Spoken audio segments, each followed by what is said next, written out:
The doom loop అనే పుస్తక రచయిత ఎవరు? ఈశ్వర్ ప్రసాద్. 2026లో ఈశ్వర్ ప్రసాద్ రచించిన ది డూమ్ లూప్ అనే పుస్తకం విడుదలైంది. ఇది ప్రపంచ ఆర్థిక వ్యవస్థలో పెరుగుతున్న అస్తవ్యవస్థను విశ్లేషిస్తుంది. ఈ పుస్తకం డూమ్ లూప్ను హైలైట్ చేస్తుంది.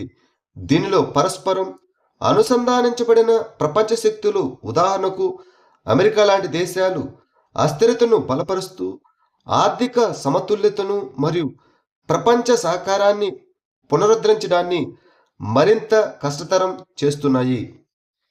సుప్రీంకోర్టు 2026 ప్రకారం షెడ్యూల్డ్ కుల అనగా ఎస్సీ హోదా ఏ మతాలకు పరిమితం చేయబడింది? హిందూ, సిక్కు మరియు బౌద్ధ మతం. మార్చి 2026 నాటికి షెడ్యూల్డ్ కుల ఎస్సీ హోదా హిందూ, సిక్కు లేదా బౌద్ధ మతాలను అనుసరించే వ్యక్తులకు మాత్రమే ఖచ్చితంగా పరిమితమని భారత సుప్రీంకోర్టు పునరుద్ఘాటించింది. క్రైస్తవం లేదా ఇస్లాం మతం వంటి ఇతర మతాలకు మారడం వలన ఎస్సీ హోదాను తక్షణమే కోల్పోతారని మార్చి 24, 2026 నాటి తీర్పు నిర్ధారించింది. 2028 ఒలింపిక్స్ నుంచి మహిళల విభాగాన్ని ఎవరికి పరిమితం చేయాలని ఐఓసి అనగా ఇంటర్నేషనల్ ఒలింపిక్ కమిటీ నిర్ణయించింది. జీవశాస్త్ర పరంగా ఆడవారు మాత్రమే.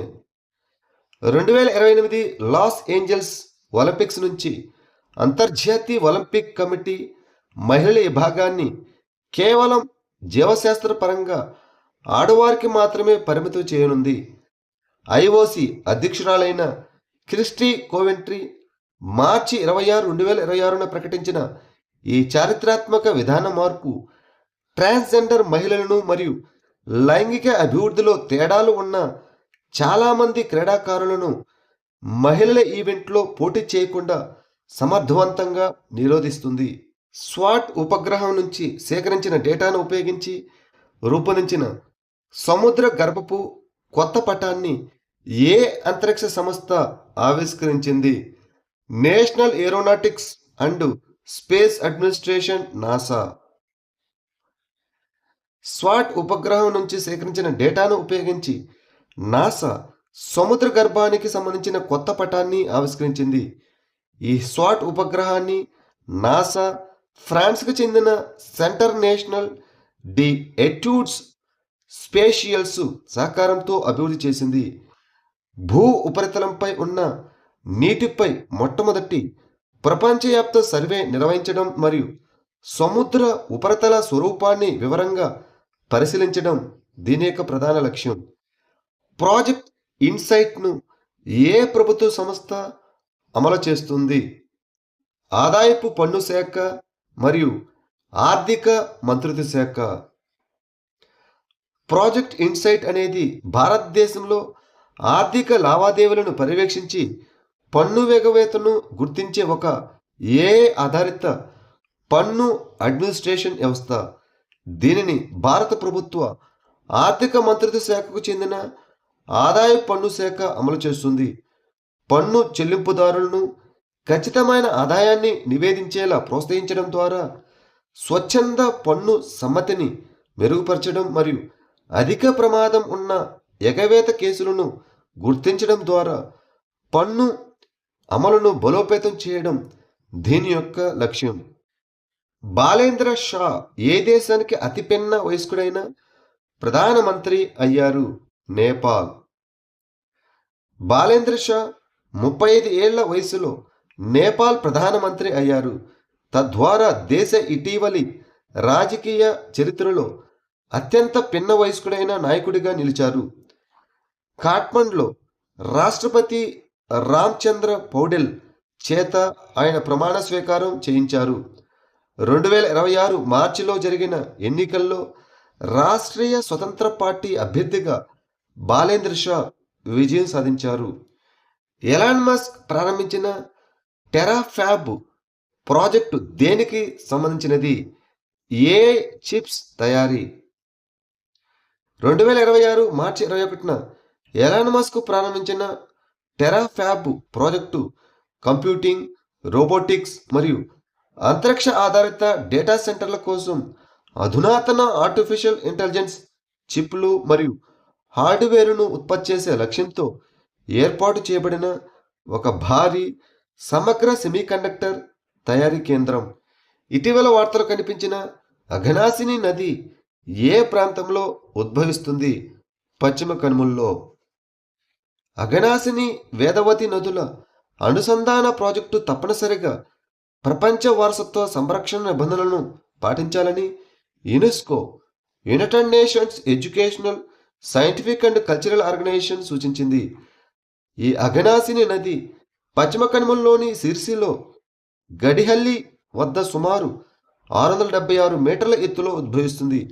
దీని పేరుకు పాపాలను తొలగించేది అని అర్థం మరియు ఇది స్వేచ్ఛగా ప్రవహించే కొన్ని నదుల్లో ఒకటి.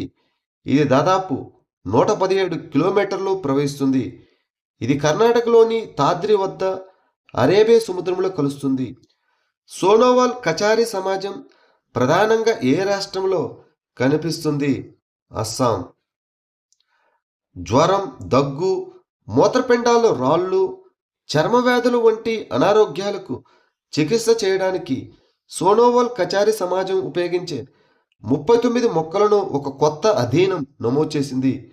ఈ సోనోవాల్ కచారీలు ప్రధానంగా ఈశాన్య భారతదేశంలో నివసించే ఒక ఆదిమవాసి ప్రజలు. వారిలో చాలామంది అస్సాంలో నివసిస్తున్నారు. అస్సాంలో వారిని షెడ్యూల్డ్ ట్రైబ్ అనగా మైదాన ప్రాంతంగా గుర్తించారు. ఈ సోనోవాల్ అనే పేరు బంగారం అనే పదం నుంచి వచ్చింది. ఇది అహోం రాజ్యంలో వారి సాంప్రదాయ వృత్తి అయిన బంగారాన్ని జల్లించడంను ప్రతిబింబిస్తుంది. మహాత్మా గాంధీ గ్రామ స్వరాజ్ ఇనిషియేటివ్ యొక్క ప్రాథమిక లక్ష్యం ఏమిటి? ఖాదీ, చేనేత మరియు హస్తకళల్లో గ్రామీణ స్వావలంబనను నిర్మించండి.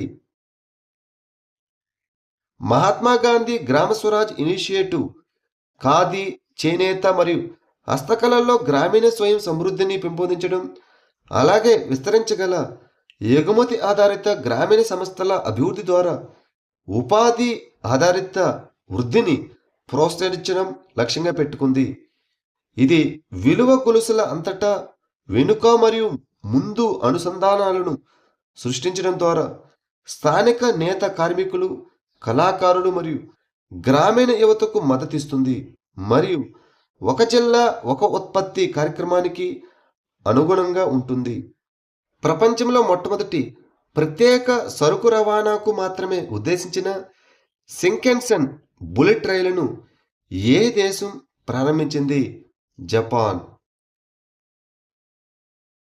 జపాన్ ప్రపంచంలోనే మొట్టమొదటి ప్రత్యేక హై స్పీడ్ సరుకు రవాణా బుల్లెట్ రైలును ప్రారంభించింది. ఇది లాజిస్టిక్స్ మరియు రవాణా రంగంలో ఒక ప్రధాన ఆవిష్కరణగా నిలుస్తుంది. ఈ ఇనిషియేటివ్ను ఈస్ట్ జపాన్ రైల్వే కంపెనీ చేపట్టింది. ఇది ఒక ప్యాసింజర్ బుల్లెట్ రైలును కేవలం సరుకు రవాణా కోసం మాత్రమే ఉద్దేశించిన షింకన్సెన్గా మార్చింది. ఏ రాష్ట్రం లేదా కేంద్రపాలిత ప్రభుత్వం ఎనమాల్ అనగా అధునాతన నవజాత శిశు పర్యవేక్షణ ఉత్తమ జీవిత సంరక్షణ కోసం అనే పథకాన్ని ప్రారంభించింది? ఢిల్లీ. ఢిల్లీ ప్రభుత్వం నగరంలోని నవజాత శిశువులందరికీ ఉచితంగా పెద్ద ఎత్తున జన్యు పరీక్షలు అందించే ఎనమాల్ అనగా advanced new Born monitoring for optimal life care అనే పథకాన్ని ప్రారంభించింది. ఈ కార్యక్రమం కింద ఢిల్లీలోని ప్రభుత్వ ప్రైవేట్ ఆసుపత్రుల్లోని నవజాత శిశువులందరికీ 56 జన్యు మరియు జీవక్రియ సంబంధిత రుగ్మతల కోసం ఉచితంగా పరీక్షలు నిర్వహిస్తారు. ఈ పథకం యొక్క ప్రాథమిక లక్ష్యం వంశపారంపర్య వ్యాధులను లక్షణాలు కనిపించక ముందే ప్రారంభ దశలోనే గుర్తించడం, తద్వారా సకాలంలో చికిత్స అందించడం ద్వారా వైకల్యం లేదా మరణాన్ని నివారించవచ్చు. చప్చార్కుట్ ఏ రాష్ట్రపు వసంతకాలపు పండుగ? మిజోరం. చప్చార్కుట్ అనేది మిజోరం రాష్ట్రం యొక్క వసంతకాల పండుగ. సాంప్రదాయ నృత్యాలు, సంగీతం, కళ, వంటకాలు మరియు సామూహిక వేడుకలతో మిజో సంస్కృతిని గౌరవించడానికి దీనిని మార్చి నెలల్లో జరుపుకుంటారు. ఇది జూమ్ ఆపరేషన్, అనగా అడవులను మరియు దహనం చేసిన అవశేషాలను తొలగించడం అనే పూర్తి కావడాన్ని సూచిస్తుంది. మరియు ప్రకృతి వ్యవసాయంతో మిజో సమాజానికి ఉన్న అనుబంధాన్ని ఇది ప్రతిబింబిస్తుంది. ఖాదర్ అనేది ఏ దేశం అభివృద్ధి చేసిన మధ్యశ్రేణి తీర ఆధారిత నౌకా విధ్వంసక క్రూయిజ్ క్షిపణి. ఇరాన్.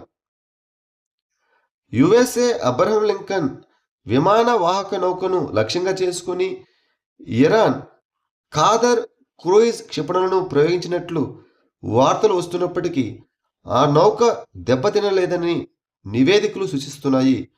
ఈ ఖాదర్ క్షిపణి అనేది ఇరాన్ అభివృద్ధి చేసిన ఒక మధ్యశ్రేణి తీర ఆధారిత నౌకా విధ్వంసక క్రూయిజ్ క్షిపణి. భారతదేశపు 3వ చిరుత ఆవాసంగా అభివృద్ధి చేయబడుతున్న వీరాంగన దుర్గావతి టైగర్ రిజర్వ్ ఏ రాష్ట్రంలో ఉంది? మధ్యప్రదేశ్. వీరాంగన దుర్గావతి టైగర్ రిజర్వ్ను భారతదేశపు 3వ చిరుత ఆవాసంగా అభివృద్ధి చేస్తున్నారు. ఇటీవల చిరుతలను విడుదల చేసేందుకు ఒక సాఫ్ట్ రిలీజ్ ఎన్క్లోజర్కు అనగా బోమాకు శంకుస్థాపన జరిగింది. నౌరాదేహి మరియు దుర్గావతి వన్యప్రాణుల అభయారణ్యాలను కలిపి ఈ రిజర్వ్ను ఏర్పాటు చేస్తున్నారు. ఇది మధ్యప్రదేశ్లోని సాగర్, దామోహ్ మరియు నర్సింగ్పూర్ జిల్లాల్లో విస్తరించి ఉన్న బుందేల్ఖండ్ ప్రాంతంలో ఉంది.